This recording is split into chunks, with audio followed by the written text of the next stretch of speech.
Halo, Assalamualaikum warahmatullahi wabarakatuh. Jumpa lagi teman-teman di channel Adicanda 007, channel belajar bersama. Belajar seputar YouTube dan desain grafis. Oke teman-teman, hari ini kita akan membahas tentang 10 hal yang harus kita jadikan pertimbangan atau yang harus kita perhatikan sebelum kita memulai membuat channel YouTube baru. Apa saja itu? Teman-teman saksikan paparannya berikut ini. Oke teman-teman, hal-hal yang harus diperhatikan sebelum kita membuat channel YouTube. Ya, ini ada beberapa hal teman-teman yang sudah saya rangkum. Nanti teman-teman bisa mencoba mengembangkan setelah melihat video saya ini.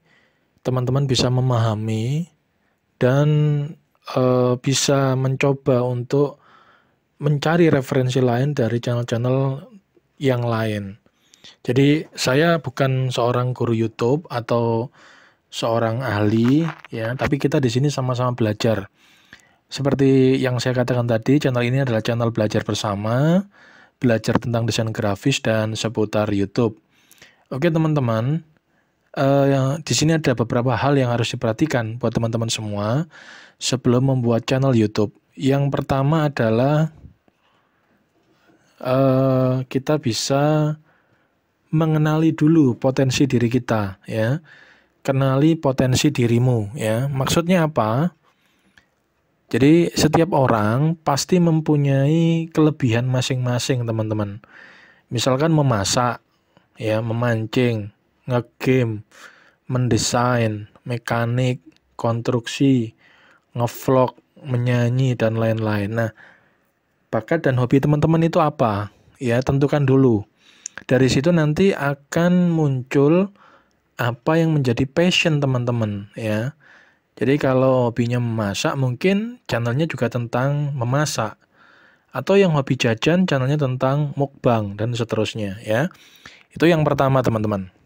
Yang kedua, setelah kita tahu potensi diri kita tentukan target penontonnya. Apa maksudnya target penonton di sini? Dalam pembuatan video, kita tentukan siapa sih yang kita bidik untuk jadi penonton kita ya. Misalkan anak-anak atau kaum ibu atau mungkin para mekanik motor dan seterusnya ya. Jadi kita harus menentukan penonton kita supaya kita tahu pangsa pasar video kita itu siapa yang kita tuju, siapa yang membutuhkan video kita. Supaya kita tahu kalau kita membuat konten tentang tutorial desain grafis berarti yang membutuhkan adalah mungkin siswa SMK ya.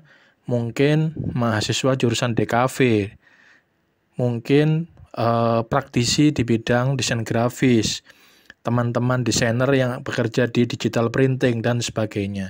Jadi kita harus tahu dulu penonton yang akan kita bidik untuk jadi penonton kita ya.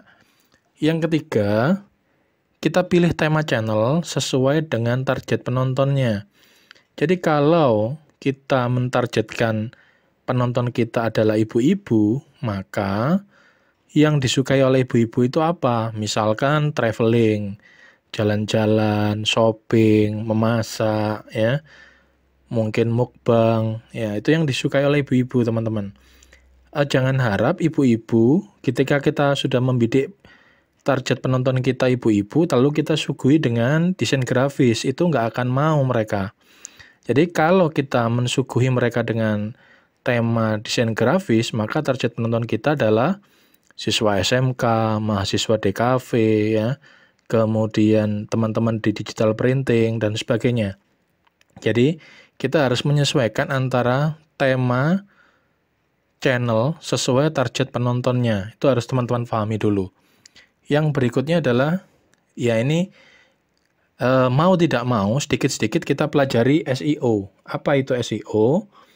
SEO itu adalah proses mengoptimalisasikan video dan channel YouTube agar lebih mudah ditemukan, serta mendapat peringkat tinggi dalam hasil pencarian. Jadi, kita harus mempelajari ini. Jadi, video apa, misalkan membuat tema memasak. Nah, memasak itu memasak apa yang dicari orang? Misalkan, memasak yang dicari orang adalah memasak masakan Padang misalkan, memasak masakan Padang. Nah, kita cari di sana. Sama halnya dengan desain. Misalkan channel desain grafis, maka desain apa yang dibutuhkan oleh orang sehari-hari. Jadi mereka yang pasti butuh. Ya, walaupun kelihatannya sekedar banner warung, desain banner warung, tetapi jika itu dibutuhkan oleh masyarakat, dan setiap hari itu teman-teman digital printing memproduksi yang apa boleh buat, ya itu yang kita buat ya. Jadi dalam membuat video kita juga harus mempelajari SEO. Apa sih yang mau dimaui penonton? Apa yang diinginkan penonton? Jadi kita tahu yang dimaui penonton itu adalah sesuatu yang memang mereka butuhkan dan kita siap dengan video kita. Nah, untuk mengetahui hal tersebut, kita harus mempelajari SEO teman-teman ya. Oke. Kemudian yang kelima, kita bisa menambahkan hashtag, tag atau hashtag ke video di YouTube. Jadi kita masukkan simbol seperti pagar di judul atau deskripsi, kemudian kita masukkan topik atau kata kunci yang ingin dikaitkan dengan video kita. Jadi penulisan tag atau hashtag di judul sebuah video YouTube dan deskripsinya itu sangat mempengaruhi hasil penonton kita nantinya, view-nya.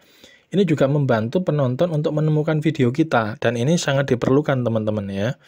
Jadi di kolom YouTube Studio ketika kita mau upload video, di sana ada menggunakan tag atau hashtag ya.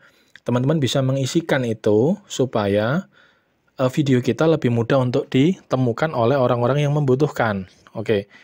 Berikutnya kita melakukan sosialisasi. Ya. Sosialisasi di sini artinya kita menyadari betul bahwa diri kita ini adalah sebagai YouTuber pemula. Maka kita hendaknya melakukan sosialisasi, yaitu kegiatan saling berkunjung ke sesama YouTuber pemula. Ya. Jadi nggak mungkin kan kita upload video, setelah itu kita diem, kita tinggal tidur. Sementara channel kita masih kecil, sementara subscriber kita masih kecil. Sementara kita belum dikenal oleh orang lain, ya nggak mungkin kan? Jadi kita lakukan sosialisasi dengan cara apa? Kita mendatangi teman-teman YouTuber pemula juga. Kita menyatakan salam kenal, ya, salam hormat dan sebagainya, agar kita ada ikatan emosional, ya, seperjuangan sesama YouTuber pemula, yaitu dengan kegiatan saling berkunjung, meninggalkan jejak, ya, like, komen, subscribe di sana. Ya, kita memang memulai untuk mensosialisasikan diri kita agar channel kita, video kita dikenal oleh orang lain, ya. Kemudian yang ketujuh adalah waktu upload video, ya. Jadi upload video itu juga sangat menentukan sekali. Memang beberapa tutorial yang saya ikuti, upload video yang baik itu adalah konsisten teman-teman. Setiap hari misalkan. Atau mungkin 2 hari sekali, atau bahkan mungkin 2 kali sehari, atau seminggu 2 kali. Jadi jedahnya tetap, ya, kalau bisa memang konsisten. Nah, seperti itu. Nah, sedangkan kita dalam kehidupan sehari-hari, tentu kita nggak hanya bergelut dengan YouTube, mungkin kita punya pekerjaan yang lain, maka kita harus pandai-pandai membagi waktu. Ya, kalaupun memang tidak bisa tiap hari, mungkin 2 hari sekali, atau mungkin seminggu 2 kali. Nah, seperti itu. Teman-teman silahkan pilih ya. Oke. Berikutnya adalah isi video. Jadi, tujuan kita menjadi seorang YouTuber atau content creator ini, kedepannya adalah menuju monetisasi YouTube ya. Untuk itu, ketika teman-teman membuat sebuah video, usahakan video yang kita buat selalu mengedepankan originalitas, keaslian ya teman-teman ya. Bukan hasil comot sana comot sini yang akhirnya nanti terkena konten berulang ya. Karena kalau ketika kena konten berulang, teman-teman pasti akan kesulitan mengajukan monetisasi. Dan juga hindari lagu atau musik jikalau ada. Dan kalaupun perlu memang ada musik, maka teman-teman bisa mencari di YouTube Studio, itu sudah disediakan. Cari musik-musik yang free copyright, artinya bebas hak cipta ya. Jangan musik-musik yang sudah terkena klaim hak cipta. Nanti teman-teman malah bingung nanti untuk pengajuan monetisasinya. Jadi Agar mudah saat pengajuan monetisasi YouTube-nya, usahakan satu videonya original, asli buat sendiri, rekam sendiri. Kemudian musiknya juga, kalau bisa juga cari yang free copyright. Atau mungkin nggak usah musik sama sekalian, supaya teman-teman aman ya dalam pengajuan monetnya nanti. Seperti itu. Oke, berikutnya adalah teman-teman bisa melakukan upload atau kolaborasi video. Seperti yang saya katakan di awal, karena kita masih baru, ya, video kita masih baru, kemudian kita juga belum dikenal, maka kita bisa menggunakan trik upload video. Teman-teman bisa nonton di tutorial-tutorial sebelumnya atau di video-video saya sebelumnya. Teman-teman bisa mencari arti dari kolaborasi atau upload video tersebut ya. Kemudian yang terakhir ya, ini yang harus diupayakan selalu, yaitu usahakan memperbaiki selalu isi konten Anda. Jadi ketika semua hal tersebut sudah Anda lakukan, maka yang tak kalah penting adalah memperbaiki kualitas isi video ya. Jadi buatlah konten yang bermanfaat, yang dibutuhkan banyak orang. Kalau teman-teman sekedar ngevlog, jalan-jalan di pasar, atau setidaknya itu tidak dibutuhkan orang, mungkin makan, itu mungkin sifatnya hiburan teman-teman. Tetapi ketika teman-teman membuat sesuatu yang bermanfaat dan dibutuhkan banyak orang, nah itu nanti hasilnya juga akan, insya Allah akan lebih baik ya, seperti itu. Nah, itulah tadi teman-teman 10 hal yang memang harus kita perhatikan untuk memulai karir kita di dunia YouTube. Sebagai YouTuber pemula tentu ada suka dukanya teman-teman ya. Dan memang harus kita lalui. Yuk kita belajar bersama membuat konten-konten yang bermanfaat untuk banyak orang sehingga hidup kita jauh lebih manfaat dan membawa kebaikan untuk banyak orang. Terima kasih atas perhatian teman-teman semuanya. Mohon maaf atas segala kekurangan. Assalamualaikum warahmatullahi wabarakatuh.